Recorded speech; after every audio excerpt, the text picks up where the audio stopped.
Hello guys, in this video I am going to show you how to enable notifications on flight notices in the Turkish Airlines application.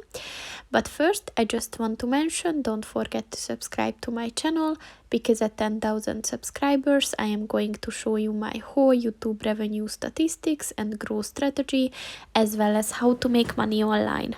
Let's jump into it. First of all, open the application on your phone. And then click on the three lines at the top of the page on the left. And then if you scroll down at the other section, click on the settings button.